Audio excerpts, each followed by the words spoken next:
আমি একটা প্রাকৃতিক দৃশ্য নিয়ে একটা ভিডিও তৈরি করছি।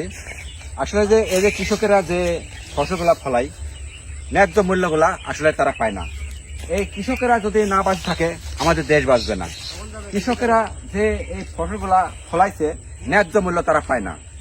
কারণ কৃষকেরা যদি বেঁচে না থাকে, আমাদের শহরের মানুষ বেঁচে থাকতে পারবে না। শহরের মানুষ কৃষকেরা কখনো সম্মান দিয়ে কথা বলে না। আমি দেখছি শহরের মানুষ, কৃষক বাইসি না থাকলে শহরের মানুষ কখনো বাঁচতে পারবে না। কৃষক বাঁচলে দেশ বাঁচবে, কৃষক বাঁচলে মানুষ বাঁচবে, কৃষক বাঁচলে শহর বাঁচবে।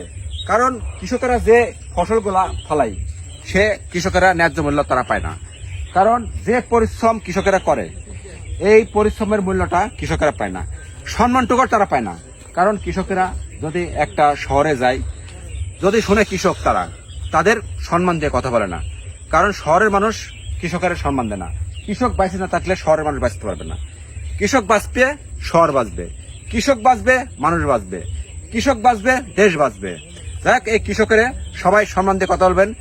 কৃষক না থাকলে আমরা কখনো পেট ভরে ভাত খেতে পারবো না। কৃষক থাকবে না, আমরা পেট ভরে ভাত খেতে পারবো না।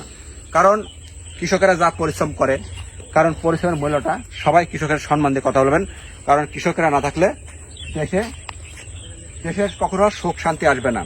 যে পরিশ্রম করে ফসলগুলো ফলায়, আপনারা এগুলো দেখলে বুঝতে পারবেন। দেখেন, একটা মানুষ নাই যে পরিশ্রম করে ফসলগুলো ফলায়।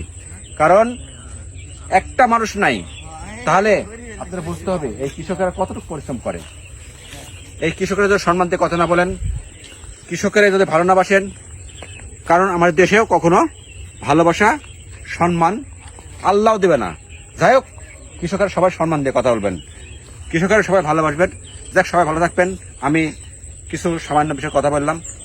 আমি কৃষকের সব সবাই ভালোবাসবেন, কৃষকের পাশে দাঁড়াবেন, কৃষকের মূল্যায়ন দিয়ে কথা বলবেন। সবাই ভালো থাকবেন। আসসালামু আলাইকুম। না কথা হবে, হ্যাঁ,